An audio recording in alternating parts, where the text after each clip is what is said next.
Welcome to the Effects Loop. I'm Diaz. I'm Chris. I'm Scott. And we're keeping you in the loop of the guitar community.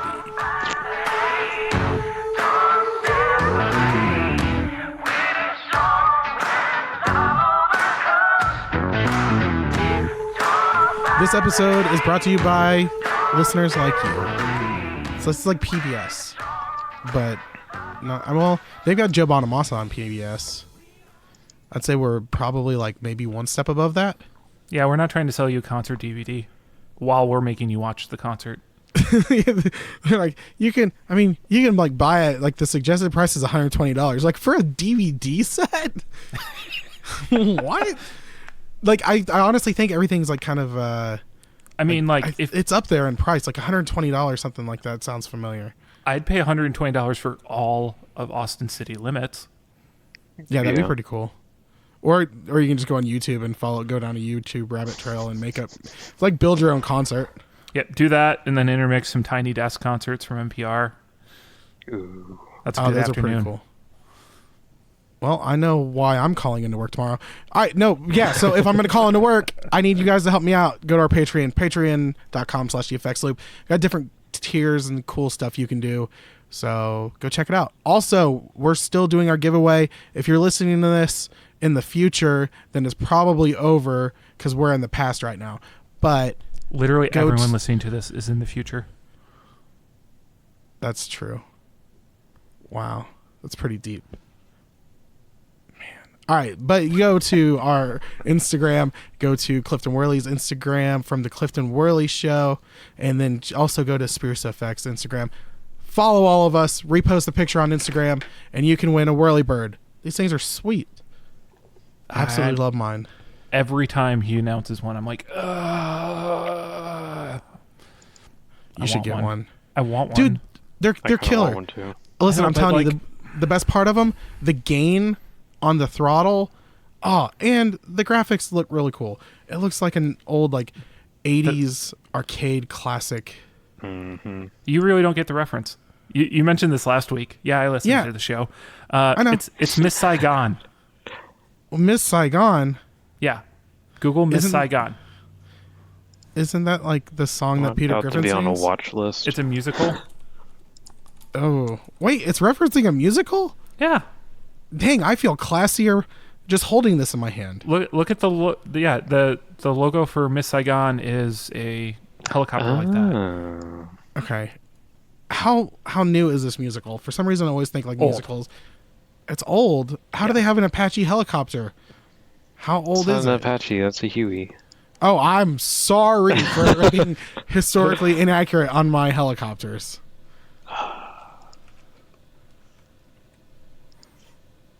You know what? We're already derailed. I can't work like this, guys. I can't keep 1989 referencing musical theater. No, keep doing it. Because that's going to bring us Hamilton for 20 minutes. I saw Hamilton. I saw it too, and I have not stopped. Me and the girlfriend have not stopped listening to the soundtrack, and this was almost a month ago. Did they have the turntable on the stage for the touring show? Yes. So well done. Very well done. And I'm not that complicated. I'm sorry. Yes. Dude, Theaters, stage, curtains. Listen, you guys keep talking because I feel just cooler and cooler by the second. I'm just like, yeah, I'm not that nerdy. I'm good. Okay. I'm excited. Dude, I literally design theaters for a living. I have to go to these things and be up. Oh, blame it on that. Okay. I don't think so. To go to these. Yeah. That's why you're sitting there eating popcorn quietly with a giant grin on your face. I could just see him just the bag's right up to his chin, just so excited. Oh, I ate a whole large popcorn tin for dinner on that Sunday. It was great. Oh my gosh. I went and saw Hobbs and Shaw in IMAX. It was great. You listen, it's bad whenever I'm over here saying that's not a meal, Scott. That's not a dinner. You shouldn't be eating that. That's horrible. All right, Paula leaves the country and I fall to pieces. That's what that's what brings us to our what's new, because soon enough this won't be a problem because you'll have someone taking care of you. So what's new, Scott? I got engaged. I guess is the biggest life news. So, Yeah, I applauded into the mic. I don't care. did you clip the mic? I don't think so. Let me go look. No, I didn't. I did the golfer clap. Oh, congrats. So yeah, that's the biggest life shift for me outside of just my new job. Keeps me very, very, very busy. Who would have thought starting a company is difficult? Looks easy on all the movies I've seen. Yeah, it looks so easy. I guess guitar-wise, my pedal board hasn't moved in a while. I switched everything to a wet dry rig. Did we talk about that before or no? No, you know what? I've always been like very curious about wet dry rigs. I've never done one. They sound awesome. You've got 2 amps. One of them has all of your wet effects, and one of them's just a dry signal, so it has no delay or reverb or anything, right? Yeah. So right now I'm splitting after my tremolo because tremolo with a dry signal sounds a little weird. Okay. Yeah. But how does your front of house blend your sound? Set it and forget it for the most part. So I'm still using my super reverb as like my core tone, so that gets everything. That gets the wet signal. Mm-hmm. And then I have an AC15 hand-wired X. It's the one with the blue speaker. Nice. Is it the white colored one though? Fawn, Tolex, whatever. Yeah, I mean, there's a Chinese one as well. Like the AC15C1 has a Fawn version too, but yeah, the hand-wired ones are all that like cream color. Mm-hmm. And yeah, so that gets my dry-ish signal, and I really love that because then I get a lot of nice chimey clarity from the AC15, and then the warmth from the super reverb follows it up. So it's a really great sound right now. So they don't hard pan like you would like in a stereo setup, right? They run the 2 channels pretty much close to the same volume, or... Well, so my church is mono, so they have to be stacked on top of each other. Okay.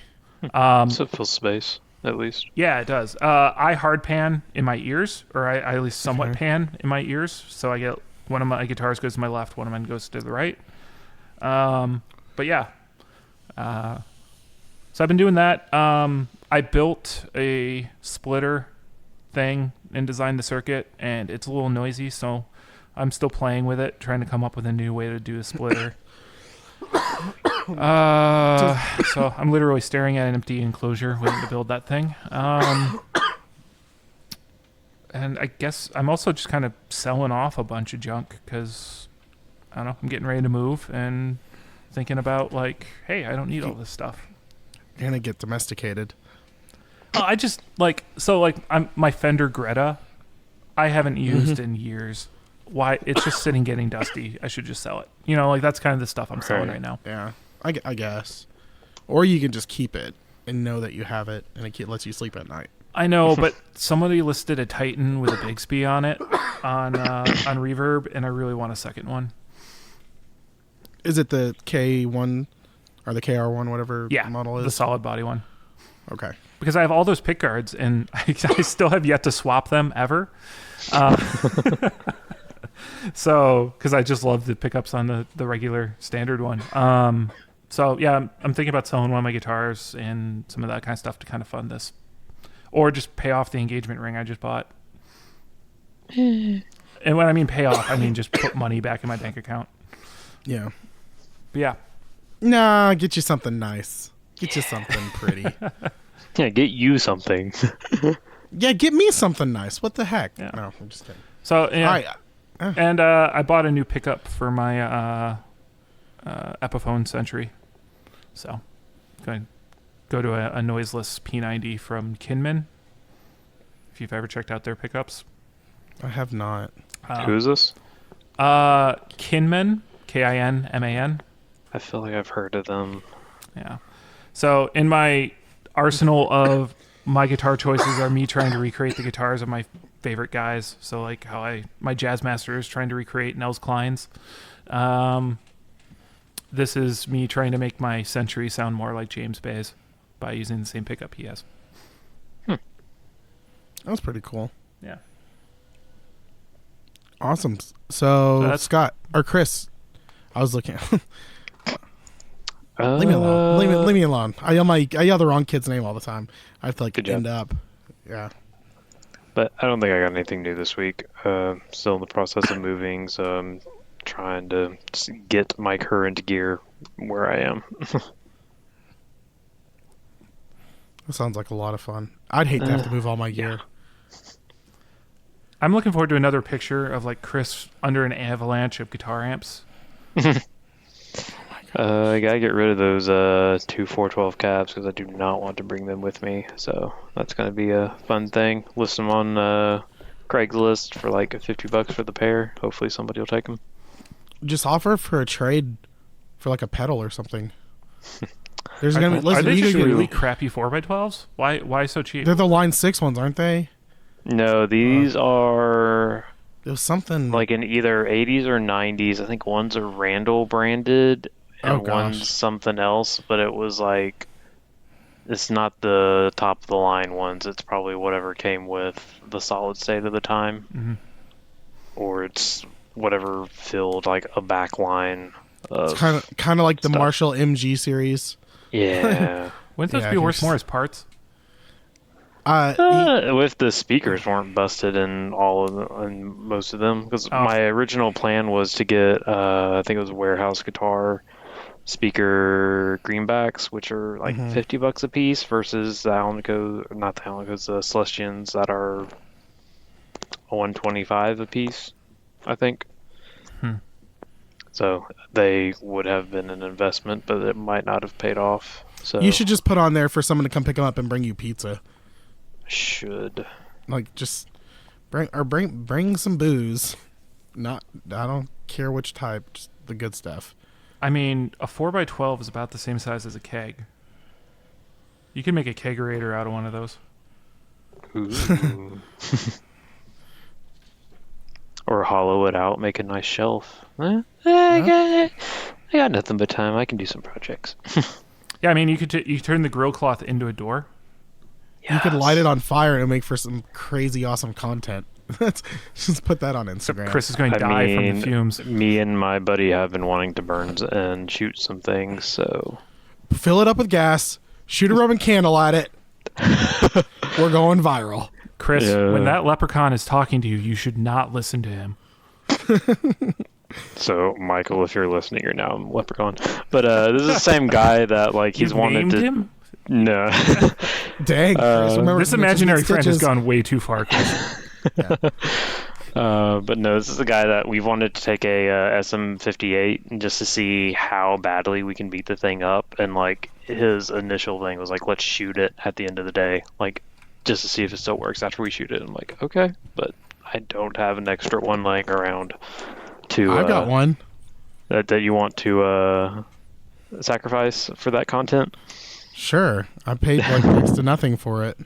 Might as well. So yeah, if you want to see us shoot an SM57 or 58, see if it still works, follow us on YouTube. Wait, we're talking about shoot it with like a gun, right? Yeah. I can shoot it with my gun. Yeah. Can you record it?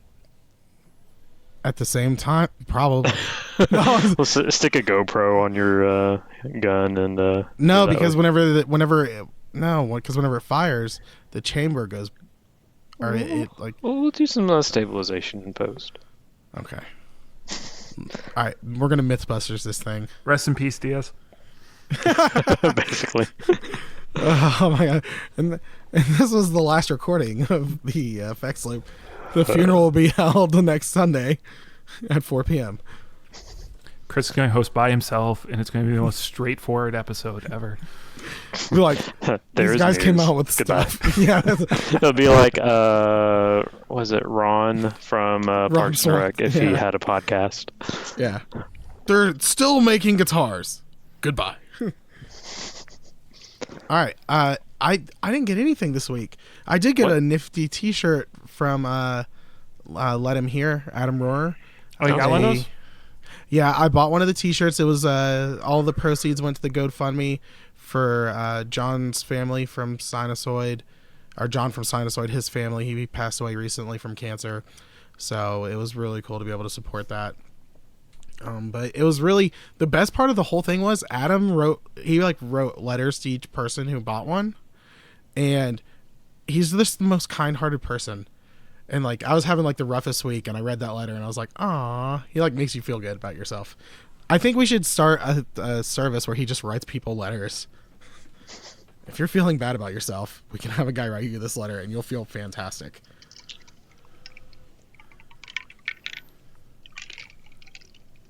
Did this get like depressing? What happened? I think that's a good idea. I had a story, and then I was like, let's keep moving with the episode. Yeah, we'll keep moving forward. All right, but yeah, no, I think that was the only thing I got. I actually did make 2 purchases that I don't know how I'm going to announce it. It's kind of weird. It's kind of a weird purchase. I already let's see. I'm getting duplicates of a pedal, so. Oh, those. Oh yeah, you know about it. Yeah, I know about it. Yeah. I don't. Are you gonna wait? Let's go. I'll just announce it. So I'm collecting as many light drives from Gear Supply Co. as possible. Oh, seriously? Yeah, I now technically own 3 of them. Is this the one that's signed by Albie?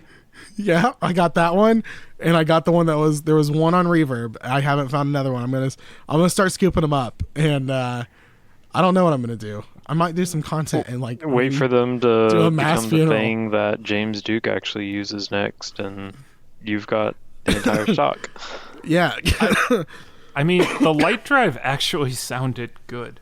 It does. Like that's the thing. It's kind of the thing that sucks is that it sounds really good. It's a good sounding drive, and no one wants to put. I mean, I still don't put it on my board. And like anytime I upload photos, I usually find a way to skew what it is. If you go through my Instagram, if there's a picture of my board and the light drive's on it, usually the glare is on the light drive.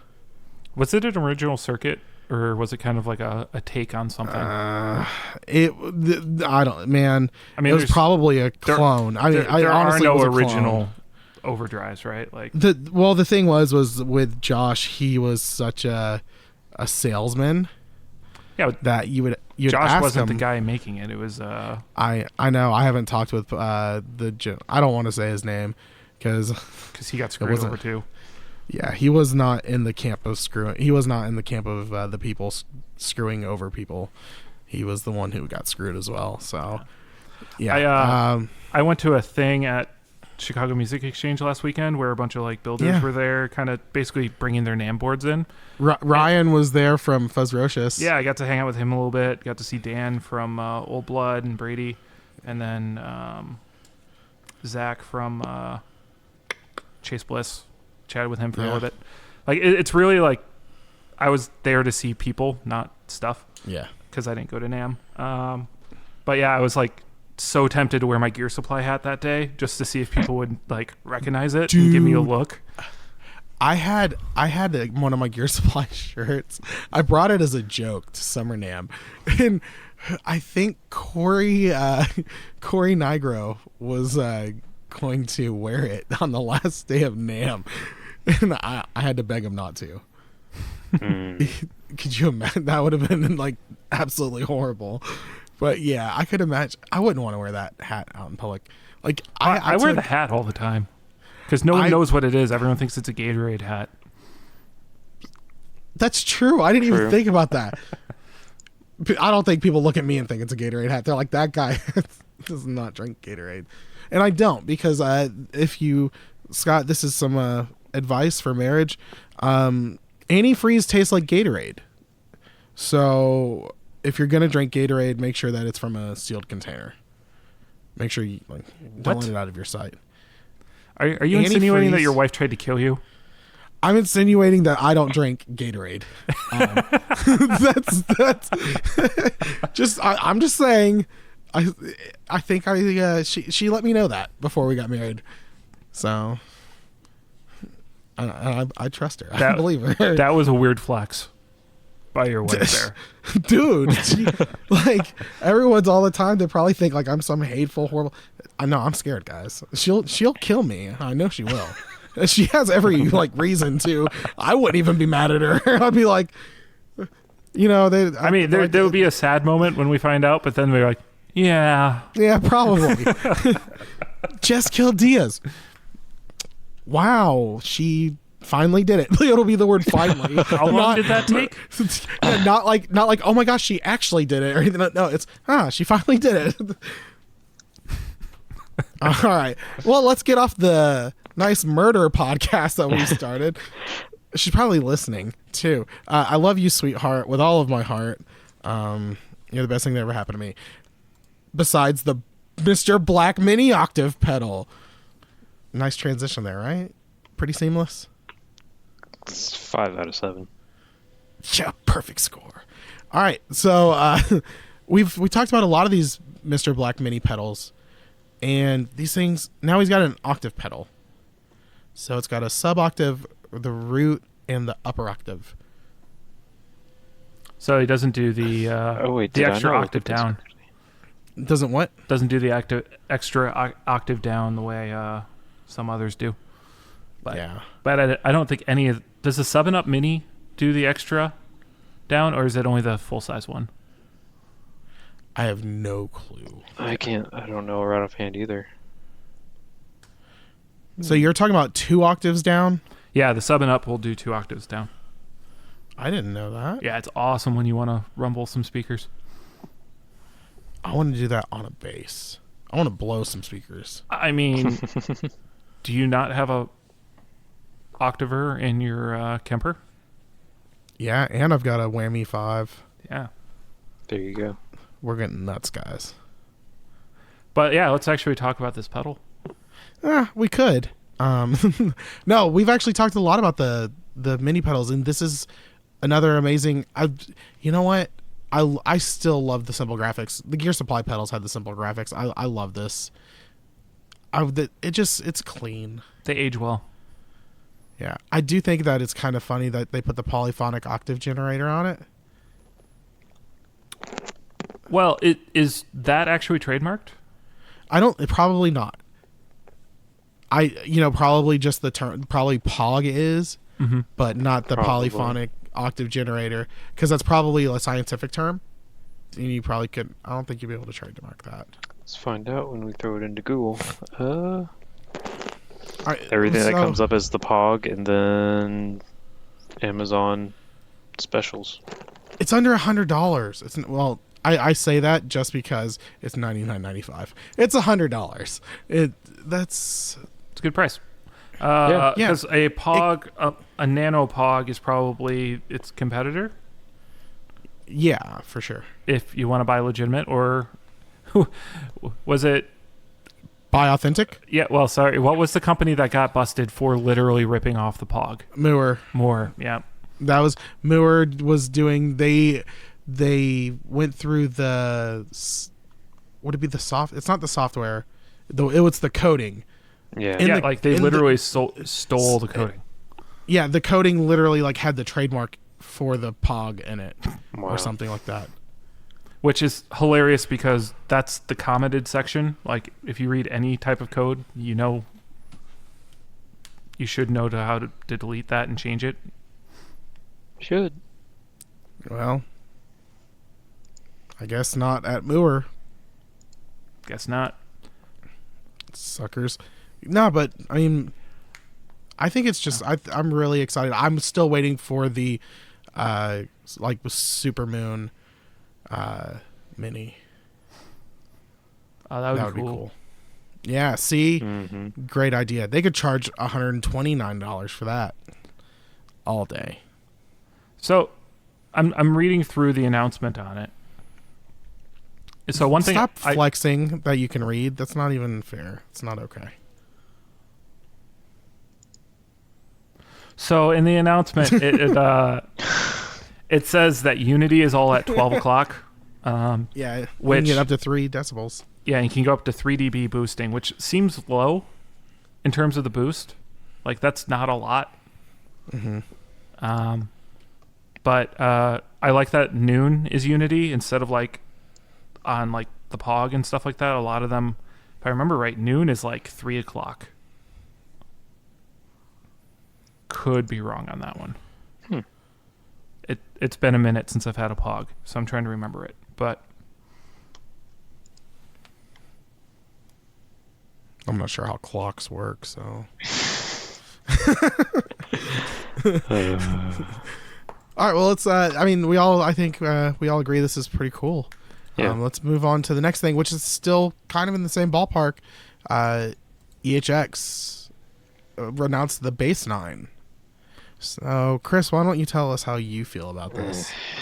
See, when I originally saw the announcement, when I got, I think the announcement email from them, I got all excited because half of the email didn't load, so all I got to see was a picture. Didn't get to watch any videos or anything, so I'm like, okay, cool.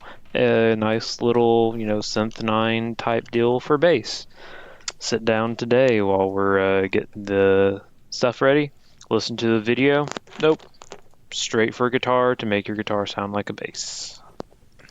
Yeah, but how many times do they make pedals to make your bass sound like a guitar? So who really is the better person? I guess this is fair. Yeah. See, I even went against my own camp on that to make you feel better. I just have a really snarky comment about it. That the age-old joke is that the bass player is the worst guitar player. Mm-hmm. So now the worst guitar player doesn't have to sell his rig. He just needs to buy a pedal. True. Yeah. I want to hear the fretless. I started listening to it, but it attacked me. It started like blaring in my ears, and then the page froze, and I couldn't get it to stop. Yeah. Well, I will say the Bode sounds really good for a swell type thing. So it's got a slow gear kind of mode to it, right? With that. Essentially, yeah. And then isn't there something in this where, like, if you play on your guitar within a certain range, it doesn't drop it down anymore because it's just like out of the range of a normal bass? I'm trying to remember. So that's kind of, would that be like the and F#3 is the well, what's the Boss pedal, the octave pedal, the third version, was it the OC3? That has that as well. Like it will stop octaving at a certain point? Mm-hmm. Yeah, once you start getting to a certain range, it stops octaving, or it stops doing the, bringing you down an octave. And you can actually, and that one actually tracks really well, so you can actually play like the bass note and then strum the chords. Yeah, that's the split bass mode thing. It makes it possible for you to play bass on the lower strings, all notes below an F#3, and the chords on, and you can play a melody on the higher strings. So you can kind of do the Isaiah Sharkey does that kind of thing where he will like play like a 9-string and just hit the bass note and then like play all jazzy up top. Mm-hmm. Yeah, that's really cool. That's a definite cool talent and a cool style to play. If you can pull it off, that's a tough one to pull off. If you can play like a really cool bass line while playing a melody. Yeah, it's like there was that whole trend of the guys like slapping acoustic guitars and doing that kind of thing for a while. Do you mean John Mayer doing Neon? Yeah. Neon is playing slap bass on a guitar. Okay, but are you talking about like the people who only? I'm talking about like every guy on Candy Rat Records, basically. I don't know what that is. I'm not. Andrew McKee does that. Oh, okay, yeah. So the like they don't really like sing or anything, but they do the kind of like a percussionist style of playing. Yeah, and they'll two-hand tap out, and they'll do like a bass line, and they'll be playing like Africa on top of it, or like recognizable songs. Like they'll arrange recognizable songs and cool versions, or I can see like this Andy opening McKee up was that kind of range like more. Kind of like doesn't Phil Keaggy kind of do that stuff, or is it Keaggy, or? I don't know his stuff that well. I just know that as a Christian guitar player, we're supposed to say he's the best. Isn't he the one who's like missing a finger? Yeah. Yeah. That's all I know about him. He's kind of got that like Django Reinhardt thing. And I only know about Django Reinhardt because on Windows 98, that's what it came with. It was one of his songs. And I ended up like looking him up. I'm like, who the hell is this? And why does he keep showing up? And yeah, no, that I think it was like Windows 98 or Windows ME if you were lucky enough to use that. Oh my gosh. That's a trip down memory lane. So, do you think this is going to be a novelty, or do you think people are really going to pick this up and start using it? No, it's going to be the same thing as all the other 9 series. Yeah, it's going to be cool for a month, and then it's going to... Yeah, I mean, have we seen these on anybody's board lately, like, actually? Well, this just came out. Well, any of the 9 series. No, they become cool for like 2 minutes. The problem with these are, and I hate to say it, they're not, like, they're novelty. They're kind of toy. You know what I mean? There's a difference between like a pedal, like an overdrive that you're going to use for total sound, and something like this where it's like, oh, I'm going to fart around at the house and I want to lay down a bass. I mean, some players might do it at like the loopers, the people who like gig and loop and like the acoustic solo act. They might use it because but they have already got something that they're using for this. Oh, for sure. So, and the problem, in my opinion, is the 9 series. It's probably priced correctly, but it's in that weird price range where it just is a little too high. It's not something that I'll pick up like on a whim because usually they're like $169.99. Mm-hmm. Oh, are you talking used price or new on that? New. It seems actually pretty affordable. No, it's not. That's the thing. Like, it's not, but it's not. The way I would use it is just as a toy. It's not in my like toy price range. You know what I mean? Yeah. So Diaz, you kind of like trailed off. I hope you finished your rant in a nice way. No, I think I did finish, actually. What was I ranting about? Hold on. The bass 9. Bass 9. Okay. Sorry. Some things have happened since then. We're different people. Who is this?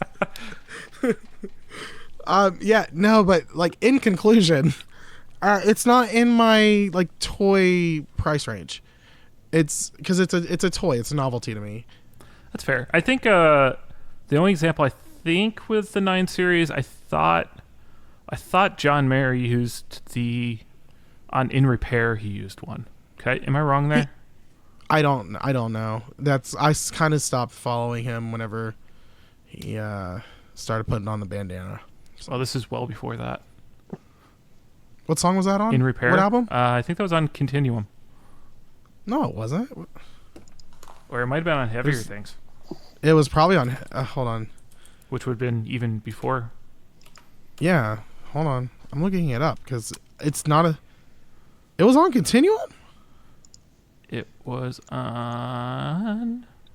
Yeah, Continuum. 2006. That would have been Continuum. Why is it not clicking?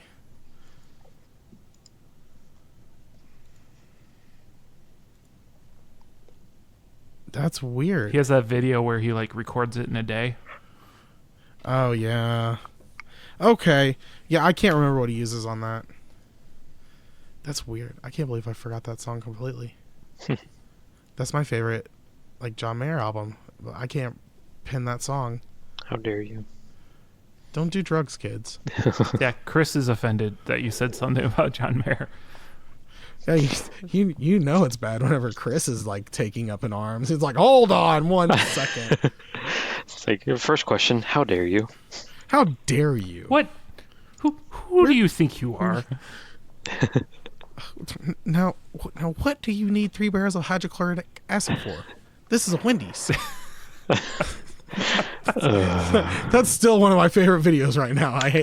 I forgot who it is. It's one of the YouTube guys my kids watch, and they showed it to me, and I just can't stop quoting it. It's bad. All right, let's move on to the next thing. So this next thing is how Scott got on this episode, because I literally sent him a text message and was like, I just sent him the link. He's like, yeah, I've seen that. I was like, you should come on the episode and tell me what the F it is.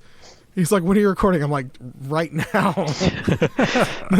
Just the best response ever. Give me 10 minutes. Bam. I was like, so now explain it to us like we're 5. Okay, explain it to us like we're 5. Email. Yeah.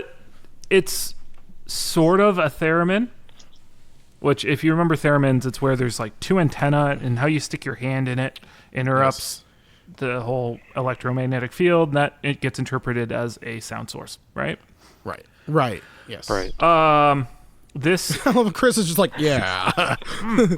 It's like checks out. Yes. Checks out.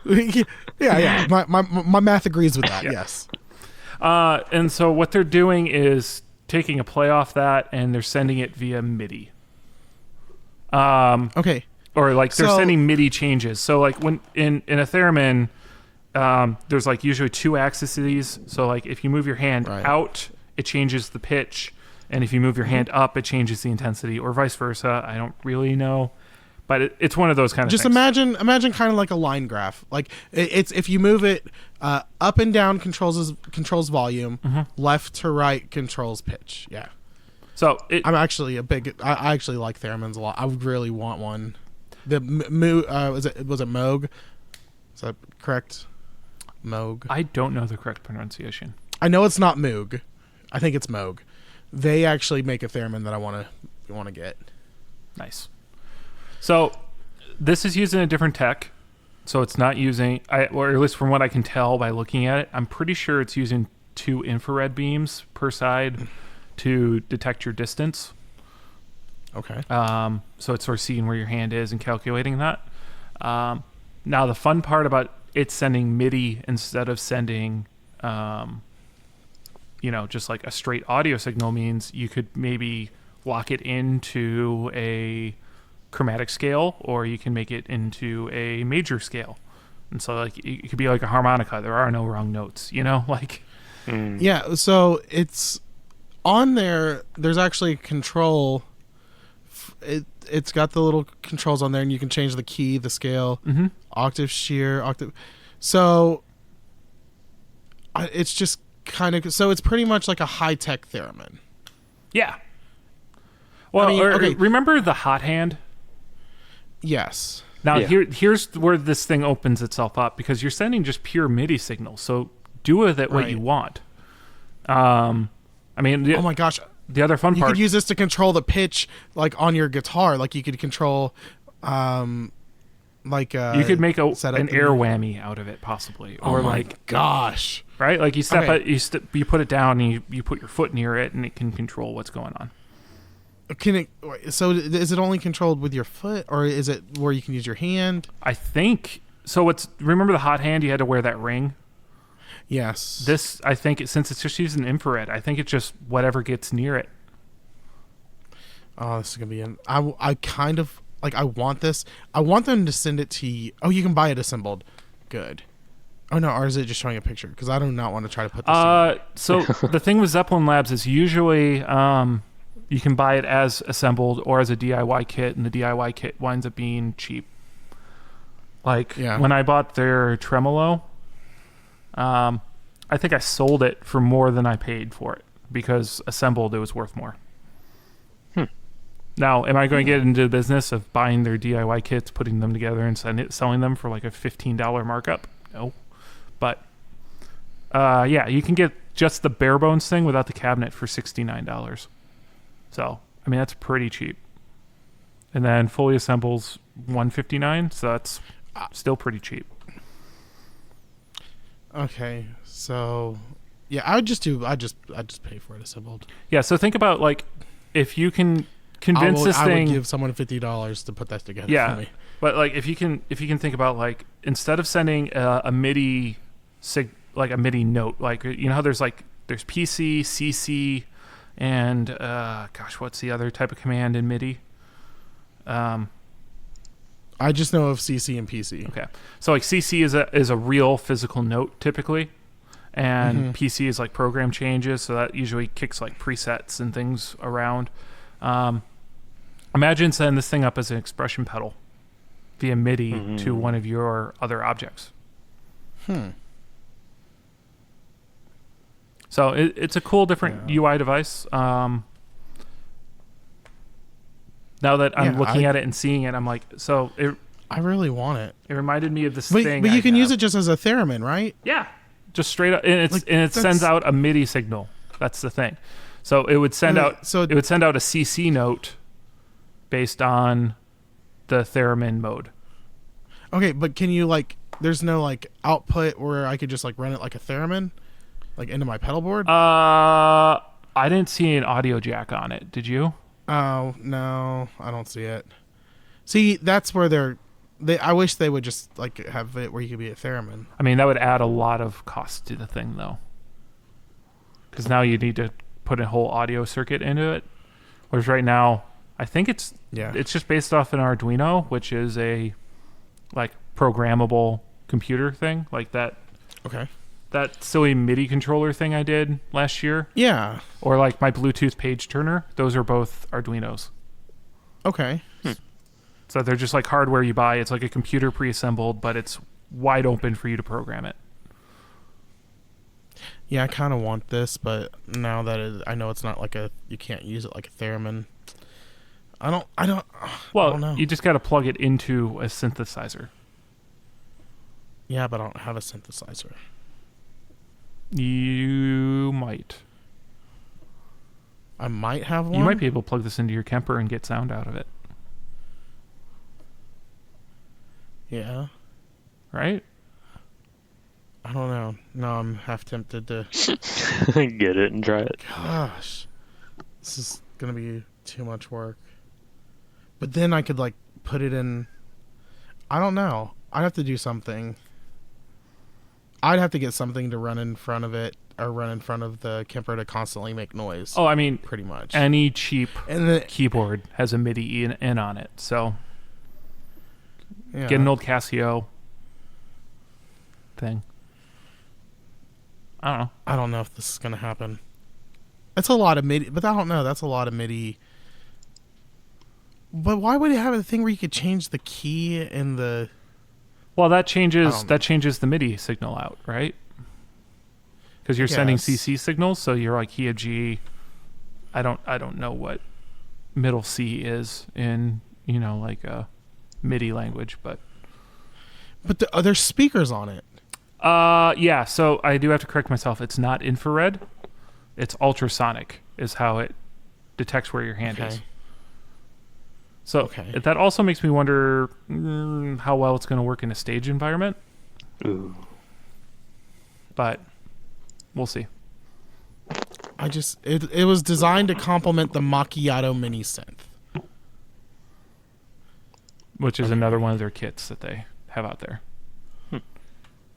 They're a cool company. They're not really a guitar company. They're a theremin company. And everything they do is based off an Arduino and is open source, and they're all about hey, tweak it however you want, have fun. So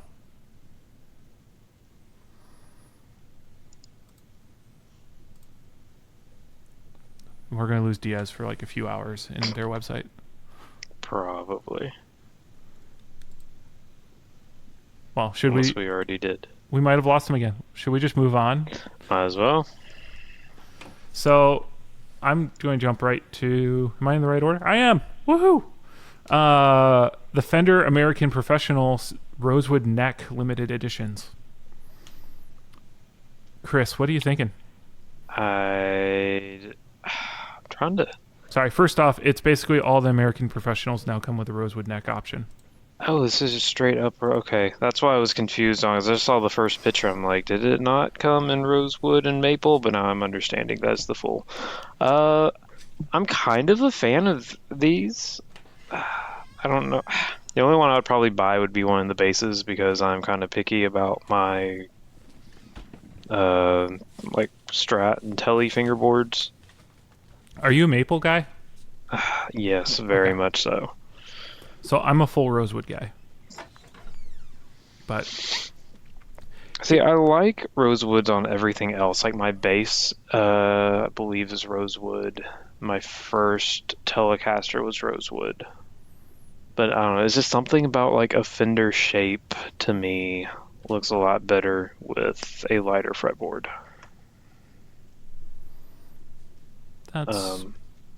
That's an opinion. It may not be the right opinion. I know tons of people that love maple boards. I'm not going to knock them. I think a big reason is because I started on a rosewood-ish fretboard on my Squire. I never got used to a maple board, and I never really liked it as a result because I was just so used to a rosewood board. Yeah, everything I had up until probably my first Strat, I think, was rosewood, so I wouldn't even know where my love from maple came. Unless it's just one of those things, like you read one article and it's just ingrained in your brain that like that's the tone you want. But okay, do you find a sonic difference between maple and rosewood? I feel like I noticed it a little bit more on I had two Strats at one time. One was rosewood, one was maple. I believe I got a little bit more brightness out of the maple. But it's one of those things that it's like you don't know if that's just in your head or not. I mean, I notice a difference in like if you're bending, especially if you're touching the fretboard, a change. But there's also this whole like thinking of like, look, if you're playing properly, you're on the fret and you shouldn't be touching the fretboard. True. Which I grip too hard and I touch the fretboard. Yeah, I think I do too at times. So, yeah, I don't really buy into that they sound different side of it, but feel free to comment in our group whether you feel one way or the other. I know that's a controversial one. Here's my piece on these was it 2 years ago? Rosewood's a scarce material. We can't import it anymore. Right? It might have been a little more than that, yeah. But okay, so it's a protected wood. You have to have certified forests and all this kind of stuff. What changed that suddenly rosewood necks feel like they're everywhere now? Because it used to just be like George Harrison's guitar, and it was crazy expensive. And then there was the St. Vincent has a fully rosewood neck, if I'm not mistaken. Might be. And now Fender seems to be offering all these kind of things. I kind of just go, like, what the heck's going on where suddenly rosewood necks are a viable thing and they're not astronomically priced? Is it a different type of rosewood? Is it, like, why? Why is this suddenly okay? I mean, it's only... Okay, was Gibson's thing because it was imported from somewhere? Could that be the change? Well, Gibson used ebony. That was their thing they got in trouble for. Oh, that's what it was. Yeah, when they got raided, that was about importing ebony, which they were doing legally. They just got raided. And they got the wood back, if I remember right. Yeah, I've never heard anything about rosewood then. And then they're playing around with Richlight, which is that synthetic wood material, and that's just because it's crazy strong and actually a really good product. But has Gibson stopped using... They do have rosewood boards on like the standard and studio, right? I believe so, yeah. So I don't think they've stopped doing that. They haven't gone Pau Ferro the way Fender did they? I'm double checking currently. Les Paul Standard 2019. Neck fingerboard material rosewood, yeah. So, I mean, that hasn't stopped them, and I don't think they ever did like full... They do either mahogany or maple necks, depending on the guitar. I don't think they ever did full rosewood on a Gibson. If they did, it was a very unique guitar that someone will know about and post in our group. I'm wrong. Which that would be interesting to see. A full rosewood neck Gibson. Would be. Definitely would be. I don't know if that would increase the weight or decrease the weight. True. All right. Wrapping it back around to the Fenders, these are all unique colors for this series, correct? If I read that correct? So you got like the shell pink, the surf green, and whatever they're calling this. Are they calling it Olympic white? They're also calling one of the Strats rose gold. Interesting. Wait, I'm not seeing. This is a very limited article that I'm looking at. If there's a Strat model, that's a rose gold. Oh wait, no. Oh dear. Yeah, I see it now. God. But yeah, these are pretty cool. I'm going to be kind of interested to see one of these in person because I kind of like the reverse skunk stripe that they got going on. I think that's one of my favorite parts. Yeah. The reverse. Ooh. Yeah, on this. Hey, look who's the back. rose. I'm back. I was trying to like jump in really quick. Dang internet. Did you put another quarter in it so you got another hour? No, I'm like calling Jess. I'm like, did you pay the bill? I'm like, what's going on? Like, this is the worst time for this to, like, if. No, we're just, I guess we're having problems. We got rain and stuff, so. Do you have satellite internet? No. Then why is it going out when there rains? No, like, I think there was like an interruption. Oh. I don't know, we're in the country. That's what happens. It could be an outage. Okay. That never happens with internet providers. Sorry. Chicago has perfect internet all the time. No, it doesn't. I apologize. No, it doesn't. Yeah. if any internet provider comes to my building, I'm getting rid of Comcast in a heartbeat. See, I've got Charter. Don't go with Charter. Comcast keeps calling me at like lunch and like, hey, do you have a minute? We can look and we can save you money. And every time they try to like add a home phone and security to my internet plan and like try to charge me more. I'm like, no, if you can save me money, I'm listening, or if you can increase my speeds. But I'm not paying more. Yeah, I want faster internet. So that's the, yeah. I just want the speeds I pay for. Yeah. I'm just happy that you guys didn't get to the next item. Are you guys ready to move on? Oh, we already did the Batmobile. Are you freaking serious? No, we didn't. You guys killed the segue. You could have done the holy petals, Batman. I didn't ruin it. Someone thought they were being clever and tried to make me mad. All right, we've got to. I'm putting this on our Instagram. I'm gonna like put a picture up because I want this so bad. This is Batman the animated series Batmobile, the best one, turned into a pedal, a Rat 2 distortion. I love Rat distortions and pedals that are influenced by Rat distortions. I like the DRV. It's really nice. Yeah, was it you? Yeah, it was you and me who were talking the other day. You were like, "Yeah, Scott, you got to try one of these." And I was like, "Dude, I've had one of these for months." I was like, if you want one, we're about to do something cool, and which is teaser. But he's like, "Oh yeah, I've already got the flat black one, which is the one I kind of want." I think one of the guys, I think it's Tom Kelly, in 60 Cycle Hum, and he's got one that he's gonna sell me when I've got the money. So nice. When I'm done collecting Gear Supply Co. light drives. Have you finished the Dan Electro collection yet? I've got 2 pedals left. I've got to get or maybe there's 3. Do you have the sitar one yet? No, I don't have the sitar one. I don't have the reverse delay, the talkback, and I don't have the Paisley drive.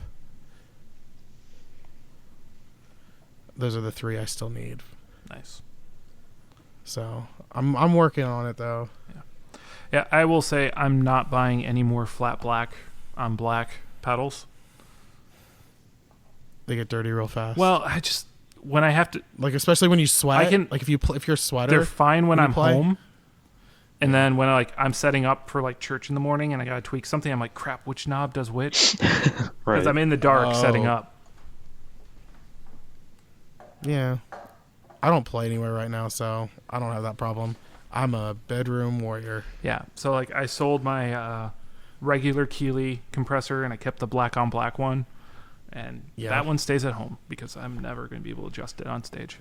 And like compressor is always something I wind up tweaking the day of. So the best thing about the black on black compressor was the knobs. I don't like the knobs that he uses on his smaller pedals. I don't know what they're called. The ones that look like Reese's. Like the little dimples. Actually, the knobs look almost identical on the DRV and the Keeley. The metal knobs? Metal black with the white stripe, yeah. Yeah. Anyway. I want the black on black. So the Batman pedal. Yes, I want. Doesn't have the knobs you like. Chris? It was $159, I believe. Yeah, it's right now on pre-order, and I want it so bad. Listen, that's the best Batmobile. I had that Batmobile when I was a kid. I had the Bat Cave and the Batmobile from the animated series. And those Batmobiles right now are on eBay. They're usually asking like $100. I mean, you can get them way cheaper than that. Don't they still make these? But I don't. Because like animated series Batman hasn't stopped, has it? Like they don't have like the regular series, but don't they just still do movies in that like universe? I mean, they do animated stuff. Like the Batman Beyond is still. Batman Beyond became like almost the. I was a kid when Batman Beyond came out. I didn't like Batman Beyond that much. I was just so hardcore about the animated series. I was just like, nothing will ever touch this. I mean, it's basically Iron Man meets Batman. I mean, freaking, I don't care though. It's just as long as you've got Mark Hamill doing the Joker, that's what matters. 100% hand-wired Batmobile tone. That's good market speak there. Batman, Batmobile, Ratmobile pedal. Say that 10 times fast. Wow. Batman, Batmobile, Ratmobile, Rat 2 Distortion. I was just reading this is. I want it though. Just do it. I gotta show the wife. Okay, can I make one comment that is a lost opportunity on this? What's they put the power jack should have been where the gas cap would be on that car. They should have put it right at where the flame shoots out the back. Isn't there an LED there, or is that only the taillights? It's only the taillights. Oh, okay. Yeah, that would have been another good spot. Another good spot. What is this? Oh, that's the out jack. It looks like the out jack's lit up. Yeah, because there's nothing in it. Which means it's not a Neutrik unit. It's one of the open like Switchcraft style jacks. Mm-hmm. Anyway. I love how we're analyzing the Batmobiles. Super but I love the LED behind the front grille, like the motor is heating up. Yeah, that's it. It's well executed. I'll give it that. It looks great. My question is what is it made of? Does it say if it's plastic? Oh, dude, it's going to totally roll away on you. It's a die-cast all-metal Batmobile. Is it? Yeah, but if it's self-supporting on the wheels, those axles are going to be so small. It's probably not. I'm sure. You think they put something underneath it to keep it from rolling around on you? Oh yeah, it probably doesn't even. It's probably not even meant to roll. But it's meant to rock. It's meant to rock. What? You'll get it when you listen back. I don't listen back. Well, you just won't know. You won't know. I don't listen to podcasts at all. I don't listen to ours. Will or Jason will tell you tomorrow morning. You know what? Actually, Diaz not listening to podcasts actually gives us a decent segue into our topic. What is our topic? Oh, the fact that I don't listen to that pedal show. Yeah. So Scott, tell us, because you actually brought the topic to the table. Yeah, I thought this was a fun one to talk about, which is great because we're already hitting almost an hour of live time. That pedal show's episode last week was how to play rhythm guitar more effectively, which I think is something we don't talk about a lot because everyone's like wants to skip through rhythm guitar and move to being the lead guitar player. Mm-hmm. And also, I'd have to just interject really quick. There's guitar players like Malcolm Young and all that that make you really appreciate a great rhythm guitar player. Oh yeah, it's its own like if you listen to any AC/DC song, everyone's like, "Oh, Angus, Angus, Angus." But if it wasn't for Malcolm's rhythm playing, the songs wouldn't sound the same. Definitely, for sure. Yeah, there's a lot of those players, and isn't Keith Richards? He's pretty much is he the rhythm guitar player of the Rolling Stones, or did they like swap out? Does anyone listen to the Rolling Stones here? Between him and Ronnie Wood, I think they both get solos. Yeah, but I think Keith's more of the rhythm player than Ronnie is. I mean, Rolling Stones have really just more of just a rhythm guitar by nature of their songwriting. What about the beginning of "I Can't Get No Satisfaction"? Because I keep seeing an ad for that, trying to teach me how to play it. I think that's a dun dun dun dun dun dun dun. Dun. Yeah, I think that's a unique song for Rolling Stones. Mm-hmm. You don't think they have that many lead lines? No. Okay. I mean, I don't listen to what if I sat and made a list, I could probably come up with a bunch, but yeah. I just think of more like straight ahead, like chord rock when I think of Rolling Stones. I think a lot of the Rolling Stones says the lead lines or like the melody lines are played through chords. Yeah. I'd say that kind of contradicts it, but it's like lead rhythm playing. I don't know. Whereas like, I hate to compare the two because that's all they've ever done their entire life, but compare that to the Beatles and what like Harrison was doing was lead guitar. Yeah. But I agree. So yeah, the pedal show, getting back to what they did, they ran through 10 different ways to look at it, and I think running through a few of these is they talk a bit about sometimes more effects-based things to do to kind of like support the band, but there's also just when you start off at it, like one and two particularly, I think are my favorite ones to talk about, which is first one is actually be part of the rhythm section. Yeah. And they talked a lot about thinking about band composition and listening to the bass player and listening to the drummer and creating your part around that instead of just like down, down, up, up, down acoustic guitar parts. Mm-hmm. Well, a lot of, you listen to a lot of guitar players, and if you're playing rhythm, you should be able to match them up with what. So the way it should work, in my opinion, is the bass player listens to the drummer. That's where they find. That's kind of where the bass players should hit the same accents. They should be, hitting. He should be following the kick drum a lot, and then the rhythm guitar player should be listening to both of them and trying to fit in with them. Because one thing that doesn't work is if like the rhythm guitar player is listening to like the lead guitar player and trying to play with him. I mean, granted, you want to mix really well, but pretty much the way that it should kind of fall is the bass player listens to the drummer, the rhythm section, whether it's the rhythm guitar player or even like the piano player at times, the piano player can, more or less their left hand is listening to the rhythm section. You're in what's going on over there and you're playing in, and then the lead player is going to play with the band. And that's one thing. So it's kind of like a hierarchy.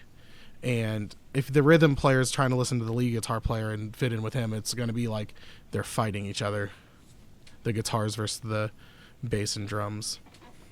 Yeah, I mean, if that makes any sense. Yeah, these guys talked about in the third one a little bit about this, but I don't think they really focused in on it enough.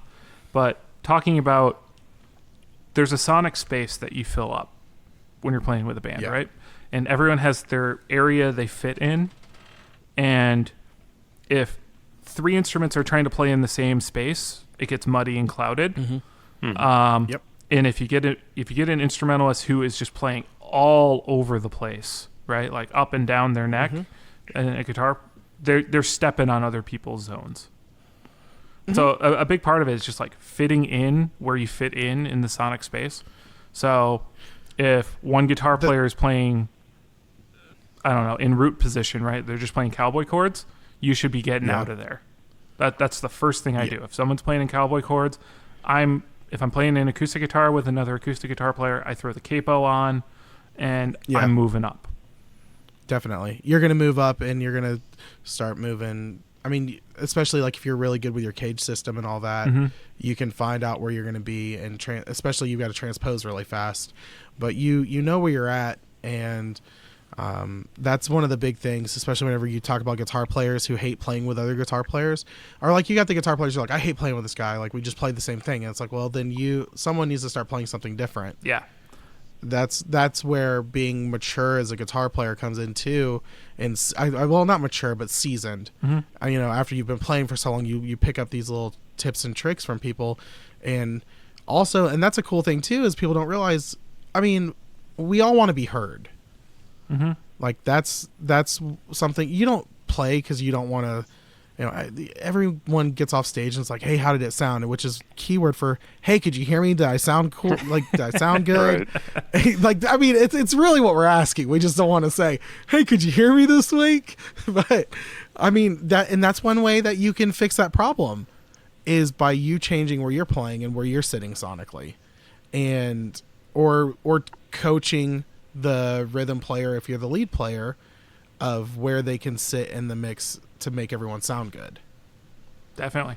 Because usually the rhythm player is the less experienced, is a common situation that you'll find. The lead guitar player is the person who's been playing for a while and can play lead pretty well, and the rhythm guitar players, sometimes it's the guy who's had an acoustic for 10 years and he's played it like 10 times, but he can play acoustics. Your worship leader says, come on, because they let everyone on the team. That's something you could help them with. Yeah, church music is an interesting example just because, frankly, the lead lines are typically super easy and don't take a lot of deep knowledge to be able to play and can be picked up pretty quickly. Yeah. And so I don't know about you, I actually tend to now if I'm playing with another guitar player, I try to encourage them to take the lead line parts because it lets me focus on the rhythm and try to hold the band together a little bit better.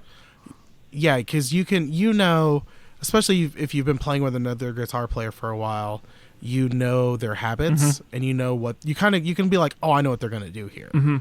That's just playing with any musician for a while. You know what they're going to do. And you being the more experienced guitar player, or, you having that knowledge, you're like, yeah, no, I'm going to play rhythm here so they can play the lead so I can get the rhythm and bring the whole band together. I don't think people realize how important the rhythm guitar player is of bringing the band together whenever they're there, because that's a position that it's either really good or it's really bad. Yeah, especially if you're going back to the B part of the rhythm section discussion, right? Like especially with electric guitar, you don't need to be playing eighth notes, so you don't necessarily need to be following the hi-hat, right? And with your strumming pattern, no. The same way like the acoustic guitar player should be following the hi-hat. Generally, you can sit there and just strum big chords and focus on hitting the one consistently, hitting the accents at the right times. And what does is it will glue the band together.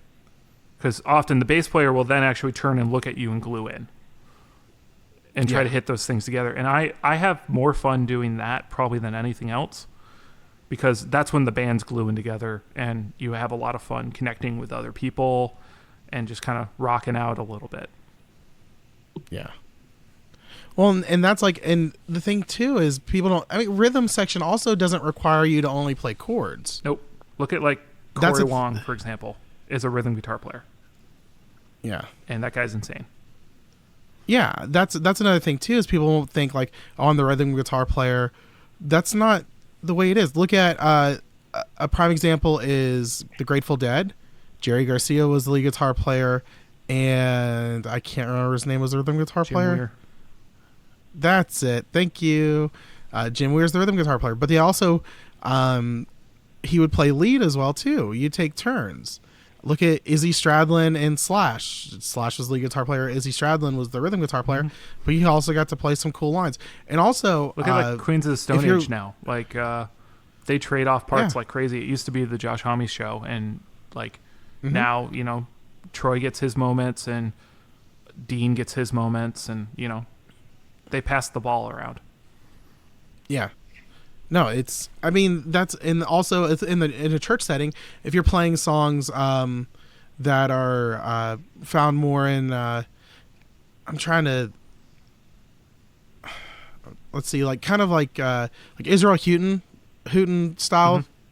Like you find it. I mean, black churches are very common with that. Also, you've got a lot of the like charismatic white churches play that style as well.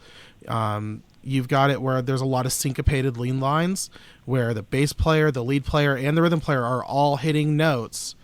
This, and they're playing the lead line together, and the rhythm section kind of, or well, like the drummer will drop out, or they'll keep playing, or the drummer hits the accents on all of the notes. That's the cool stuff you get to do too. Like, make it fun as well.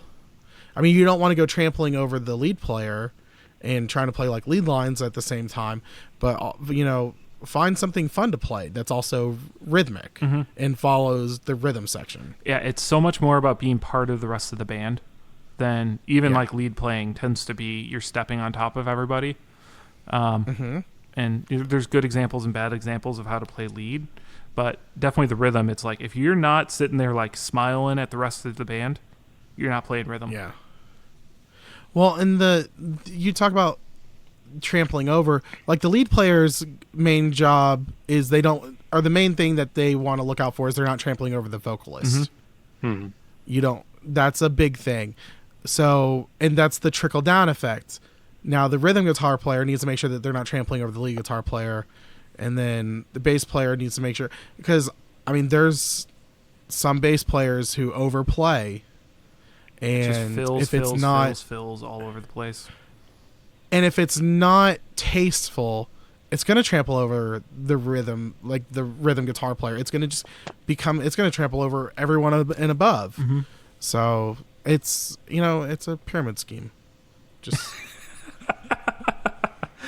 So who's at the top of the pyramid at the end of the day? The vocalist, sadly. That's where it comes down to, because the whole point of, well, not the whole point of a song, but like especially in like church, if there's someone singing, the main point of the song is to hear the words that are being singed.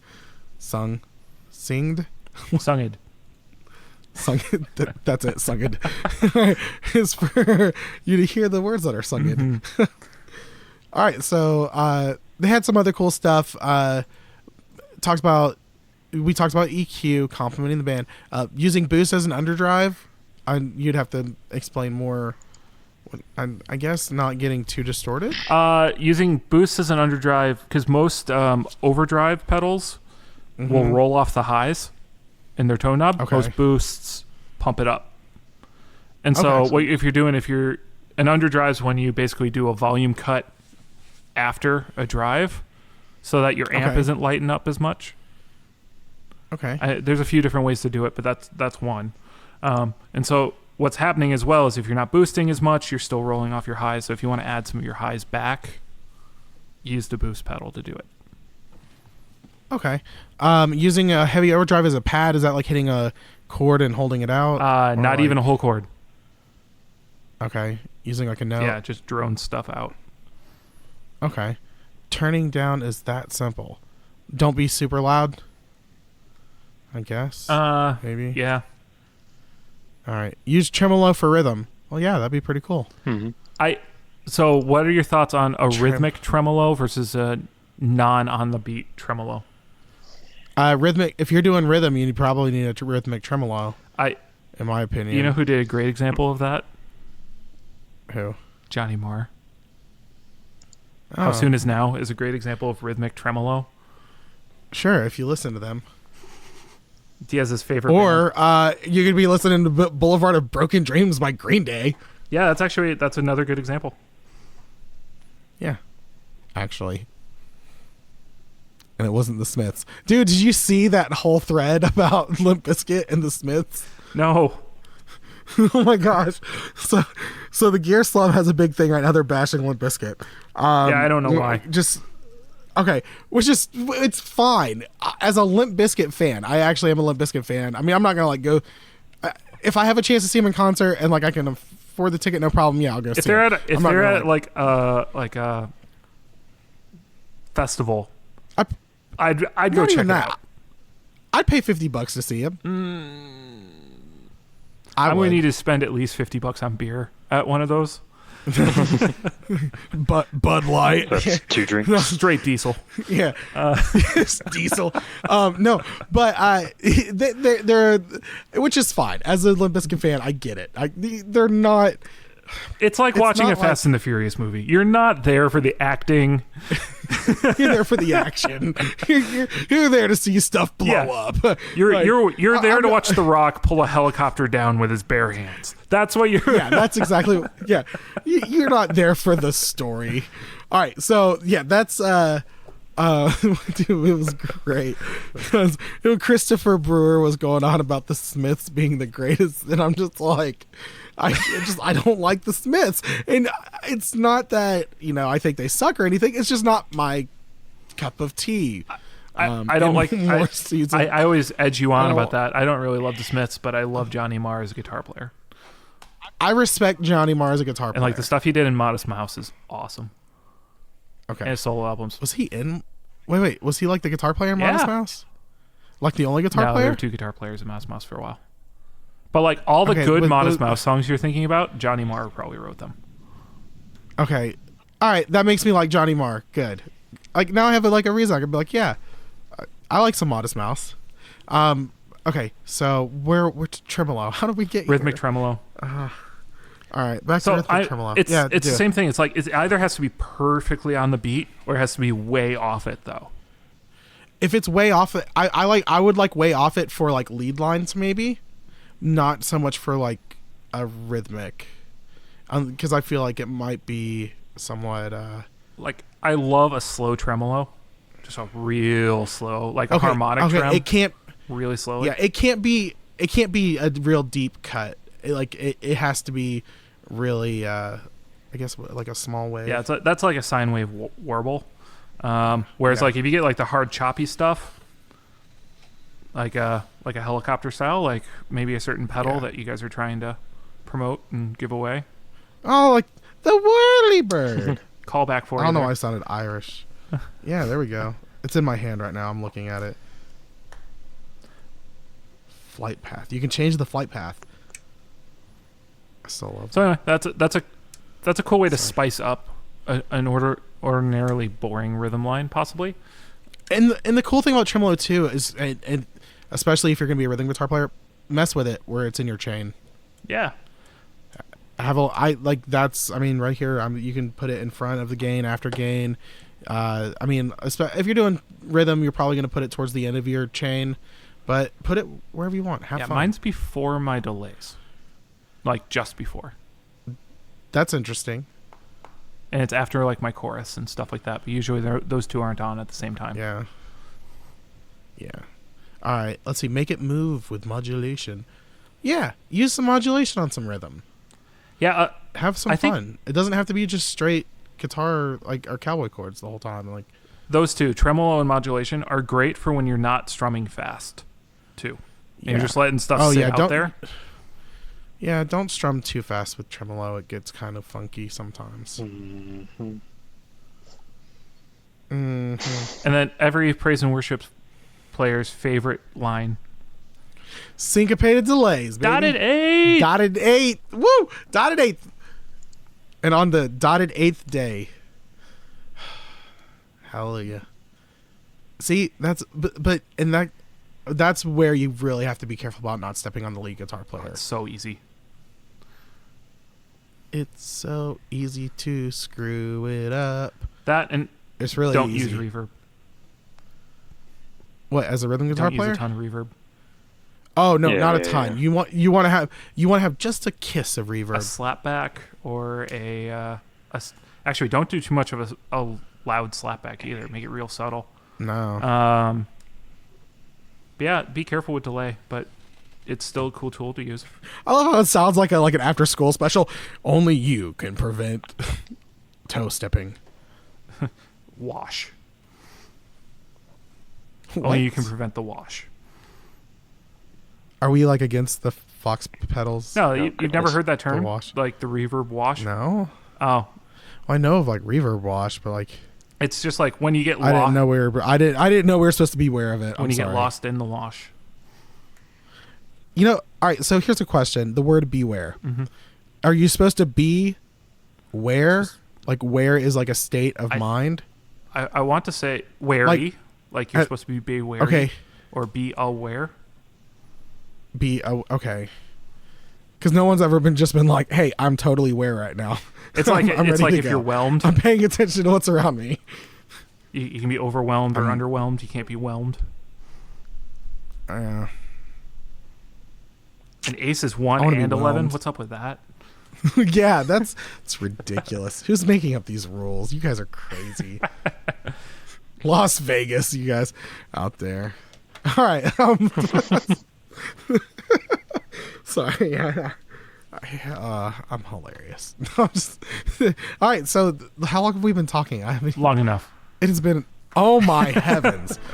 Well, you guys are welcome. This is what happens when we don't have Scott on that often. We have to make up for lost time. So, I'm just reading the bottom of the titles. All right, so I'm going to read you guys the possible titles because it's actually hilarious. Possible titles for the episode: Chris deals with insurance and then breaks ice very loudly. Also, Jesus and 3 chickens walk into a bar. Can we get back to politics? Quote by Thomas Jefferson and Hamilton. And then it just says 34 minutes. Oh, that's a note from from when you needed to put the quarter back in the pay internet. No, that was another time. I had 2 dropouts this one. It's just because Scott was on. My internet got nervous. All right. So thanks for joining us, guys. You can join our Facebook group. Leave us a review on iTunes. Follow us on Instagram because that's where we've got the giveaway right now for the Whirly Bird. And it would just be really cool. All the cool kids are doing it. And you can also go to our YouTube, subscribe there. And if you have any topic suggestions, any positive feedback, you can send it to theeffectsloop@gmail.com. Any negative feedback you can send to info@thetonemob.com. Could you imagine if someone just emailed that and Blake gets a random email? I mean, we probably shouldn't announce this, but Blake replies to emails at the Tone Mob really quickly. He actually does. Oh my gosh, he's just gonna get an email. Ideas to make the effects loop better. He's gonna send me a message like, dude, I don't know what's going on, but I got this email. I just thought you'd like to know, and he'll send it to me. You can see him. He might change the wording to make it sound nicer because that's just the type of guy Blake is. But also go to our Patreon, patreon.com/theeffectsloop. You can give us money. It's really cool. So that's pretty much it. In conclusion, I still want the Batmobile pedal. Hopefully you'll order it before next episode. That sounds like a personal challenge. It is. So good luck. All right, so check out my reverb, see what I'm going to sell to buy this. All right, thanks for joining us. I'm Diaz. I'm Chris. I'm Scott. And we'll see you later. Bye, guys. Bye. We're strong.